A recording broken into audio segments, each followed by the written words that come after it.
Hi everyone, my name is Robert with blindfoldedsite.com. Today I wanted to talk about the Tree of Life and its implications. It's really a science of creation and ascension. It's not necessarily a religion, it's more of a science. So it actually predates religions. If you go back, it's found in Egyptian, in Hebrew, in Hermetic, in Buddhist, in Christian, in all kinds of religions all over the world. It pops up. It's known as the hidden science, and it used to only be passed down orally.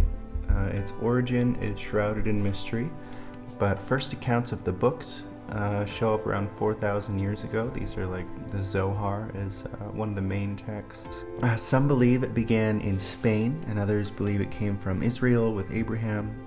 This knowledge or science comes from those ascended masters or Kabbalists who have learned the secrets of the universe and brought them back to us.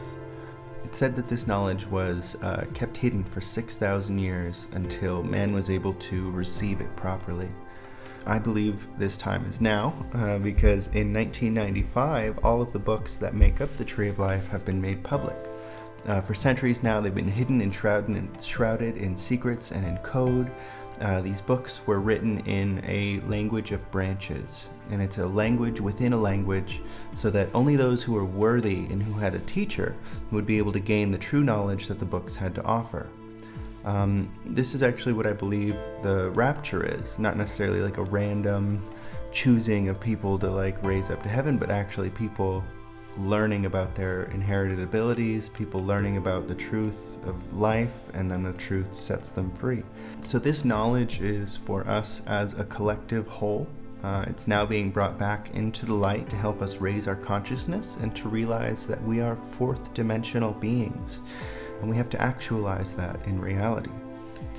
Our time is now to attain enlightenment and raise back up to the point that we once were 1,000,000 years ago in Shambhala times, referenced in different Vedic scriptures. Now, what is the Tree of Life? Where does it come from? There's several different references.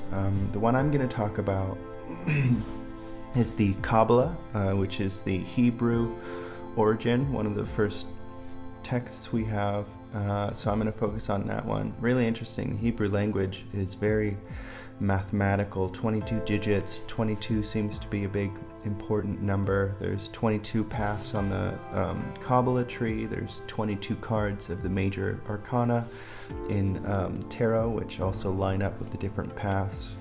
It can be seen as different paths on our way to ascension or down to creation. The Tree of Life goes down and then back up, starting at God and then going down to our points of creation until the most physical point of matter, and then it starts there, where we then can learn and take those same steps to ascend back up to higher and higher levels of existence. Now, the Kabbalah is the science of creation and ascension. As I said, it's said to be the science of all that there is. It's known as the Tree of Life. It's been adopted by many religions over time, with references found all over the world. It's got a bunch of different spellings as well, with a C, with a K, with a Q. And this is also because of its different origins and its different adaptations around the world. It's got 22 different paths. There are 10 different Sephirot, or 10 different points on the Tree of Life. We'll be focusing on the Hebrew variation of the Tree of Life, as I believe it's the original. The Kabbalah was written in Aramaic and predates Jesus, and I'm pretty sure, based on some of the other things I found, that this is where his teachings come from, like straight out of the Kabbalah, out of the Tree of Life. And this is where a lot of the teachings of the different enlightened masters come from as well. The Kabbalah is a little different than religion in the regard that God in the Kabbalah is a perfect and all-good being. He is everything and perfection and also nothing. In many religions, it's perceived that God has an attitude and that we must fear him. In many faiths, it calls for us to beg and to plead to God so that He shows us mercy. But in the Kabbalah, this is not how it is. But rather, God is an unchanging, pure love. He's more like a physics, an intelligent physics and science rather than a guy with an attitude. He really only pushes us to learn and to grow. So God in the Kabbalah is not a separate unity that is outside of you, but instead God is a part of you, as He is all things ever created. Now in the Kabbalah there are only two things in existence. There's God and His creation, and they are both one. So this is also a map to enlightenment. The tree of life, like the chakra system we explored in a previous article and previous video, I believe, or in a future video. Haven't done that one yet. It's another map to enlightenment for us. It shows us specific instructions on how to interact with forces of a divine nature, and that's hidden from most of humanity. This relates to blindfolded sight, which is a vital key for developing the skills and exploring existences beyond the physical. The sixth sense is our direct connection to the spirit realm and one of our first steps to spiritual development and learning who we truly are. The tree of life, when we look at it from above and descending to the bottom, it shows the path of creation and God's divine will in action, manifesting a being into physical form. And transversely, when we look at the tree of life from the lowest point, ascending up, we see the path of life from the most basic level of inanimate things to vegetative, animal, and speaking life. And there's the first barrier then, where we meet, that we must develop our sixth sense in order to pass. Then we continue up through two revelations until we find a final union with the Creator in form. This is a how-to guide on becoming an enlightened master and conquering death. We listen to some of the Kabbalists and what they have to say about the spirit world, and it truly leads to some pretty massive implications and potentially explains how things like teleportation by the masters is possible and achieved. The Kabbalistic theory says that all of humanity is a collective consciousness. Like a polyp on coral, each life is living its own separate existence, and yet they are a part of one life. We also see from Stephen Greer and a new theory in astrophysics, quantum physics, and from the enlightened masters that there is another dimension, or possibly more dimensions, that we can phase into. Another interesting aspect about the Kabbalistic texts is that they describe a sort of programming through stages of life. So I believe it should be interpreted as learning and can likely be related to the morphic field theory, which transcends life and death. In many regards, our existence is indeed similar to a holographic reality, but not to the level that some people believe. I mean, yes, everything is energy, directed by intention, visualization, and information. But everything is also real. Like, spirit is matter. And yet, matter is more like a dream. Reincarnation is real as well. We only die to come back and to do better, until we learn to stop dying. One other important aspect that is similar to the holographic theory is that every piece of this whole existence we are in contains the whole. Similar to that of a hologram. Change one piece and you change the whole board to reflect that one piece. Now this has huge implications. The Kabbalists tell us that the spirit world sits in a place outside of space and time. This, I believe, is the field of Chi and the Akashic records, as Chi exists outside of the bounds of space and time. It is the place that matter arises from. The Masters also tell us that to travel in these dimensions of spirit, we must align our thoughts and feelings with where we want to go. And in this way, which describes the exact art and science of manifestation, we can travel and increase our proximity to the desired location. This is the main method of application that one would use to ascend to higher spiritual levels, by trying to understand and do as God does. The closer this alignment, the greater the connection, and the greater the amount of light that can enter the vessel. I believe this also has huge implications for exactly how material things are brought forth from the invisible, just like Jesus did with the loaves of bread. This also explains the methods of astral travel and how, at higher levels, one would be able to manifest a second body to work through, as many masters do. There's a law that's referenced in the life and teachings of the masters of the Far East over and over again. It is referenced as the one perfect law that through its application the masters can perform what many would call miracles, but they refer to as an exact science. It is replicable with the proper actions. I believe that this law is the law of equivalence of form. This states that there are constant forces from the outside and from the inside of everything that are constantly pushing it into balance. The inner forces being our divine nature and the spiritual, and the outer forces being our environment and the physical. As humans, we've been predominantly cut off from our connection with the spiritual forces in existence, so we do not utilize this law. The Kabbalah teaches us that everything that is formed came from the spirit first, and nothing happens in the physical without first happening in the spiritual.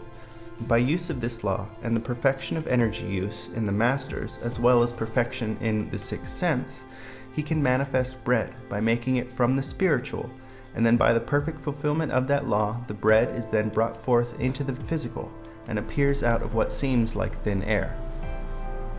So what's the purpose of life? The tree of life shows us that the entire purpose of creation was so that God could create a being and fill it with unbounded joy. In doing this, God created a vessel, separate and yet one, which was brought forth as a being of reception. God only gives, and we were designed to receive. As we progress up the tree from formal creation, we see that our will to receive slowly shrinks, and our will to give increases. Matter is spirit, and we are in the spirit world as much as we are in the physical one. By changing from our will to receive to giving, we grow our spiritual connection with God and our proximity in spirit. We slowly become more and more beings of light as we make our corrections in this life, as this life was intended. The Kabbalah is meant to teach us how to enter the spirit world and make all of our final corrections in one lifetime so that we never die again and we attain the highest bliss. So the will to receive, how do we change it to the will to give? If we are the will to receive and God is the will to give, we have to become more and more the will to give to get closer to God. First, we have to accept that we are the will to receive and understand that by receiving, we can give even more. By attaining ourselves, we can spread the light even more.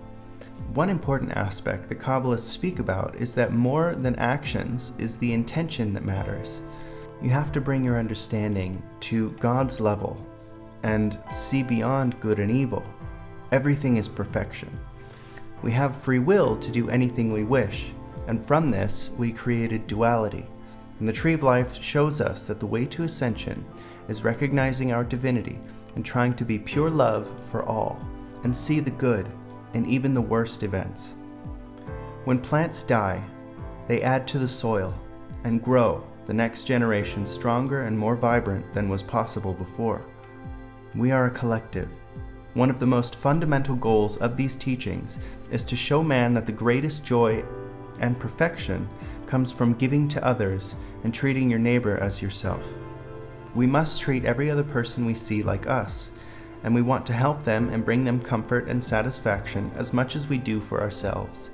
This is the path to godliness, and where one can align his spiritual energies and become a being that is more and more light. We are all in this together, and only by working together can we ascend. But all of this must be done for the betterment of all, and God, and not for one person's ego. Transcending ego is a vital factor for immortality. Midrash Shmot Rabbah said, "Carved Harut in the stones. Do not pronounce it carved Harut, but rather freedom, Herut, to show that they are freed from the angel of death." The path to ascension is said to lead to great doubt, and this is on purpose. You must not do this for yourself, but rather for all mankind. You cannot be selfish. You must be selfless. There is said to be 125 steps beyond the first barrier to the spirit world to reach unity with God. These steps are also related to genes that activate and change a person as they ascend through the tree of life. The path is walked only by taking the middle way, similar to Taoism. It must be taken out of free will and altruism. The 10 Sephirot of the tree of life, starting at the top, we have Keter, which is essentially nothingness or God. We have Hokmah, which is the divine father of knowledge. We have Bina, which is the divine mother of creation. And from these two, we ended up getting Hesed, which is their child, which is loving kindness. And then Hesed then went down through Din, which is justice. There's Teferet, which is man's soul. There's Neza, which is eternity. There's Hod, which is glory. There's Yesod, which is foundation. And then at the very bottom, we have Sekinah, which is man's physical world, and where all five of the elements reside. So in going through the tree of life, there are 5 states of attainment. The first state is where a lot of people are, where it's called double concealment. They feel that there is no God and there is no reason for anything. The second state is called single concealment, which the person believes that there's a reason for everything, but he can't really find it or see it. And then there's a barrier, where we must develop our 6th sense, which is what I do with blindfolded sight.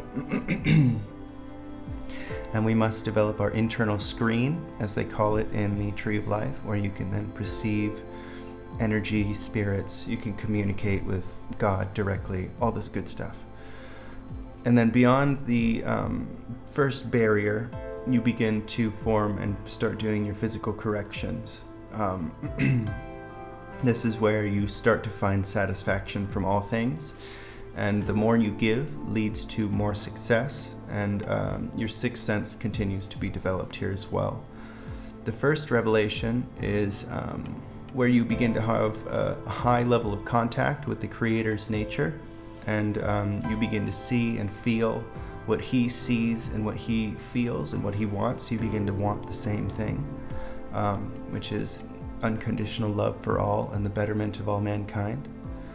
And then you begin to learn how to respond in every situation, which teaches you where you are, because you need to be able to respond correctly and have control over yourself in even the most horrific, uncontrolled situations. It's part of what being a master is you have to maintain control, because everything that happens on the inside becomes the outside. So if you're a mess on the inside, the outside is not going to look any better. And this comes down to, physical manifestations and other things. Like, this is the whole game. Do you want to live in love, or do you want to live in fear? It's a big choice. It changes your life. Manifests everything around you. And then the second revelation is reaching equivalence of form with the Creator, where you love your friend as yourself, and you live as everything is working towards the whole. Now, the degree of which we understand the perfection of all things and events by the Creator constitutes the level of our connection with the Creator. In action and in thought, when you are not aligned with God, He cannot provide for you. This is why we decay and age and die. We are the will to receive, and it's how we use it that matters. So in conclusion, to ascend in the spiritual realm and become one with God more fully, so that we may attain enlightenment, which requires that we make our actions, thoughts, and feelings the same as God. We must change ourselves to move closer to Him in the timeless space of reality, of the deeper nature of our world. There is no other world but that which we cannot perceive, or have not developed the sense to perceive. Hope you liked my little talk on the Kabbalah. I'm going to be doing a lot of cool stuff. Check out my book. I teach you how to see without your eyes, develop your intuition. We can teach the blind how to see. This also leads to telekinesis and all kinds of other things once you start doing energy work and being able to sense the environment around you. check out my book, check out my online courses. I'm going to be starting a vlog. I'm going to be going on an adventure, traveling around the US and meeting up with other energy practitioners. And it's going to be epic and amazing. So stay tuned, check out some other videos that are coming up, and I hope you have a wonderful day. Thank you. And our goal is not in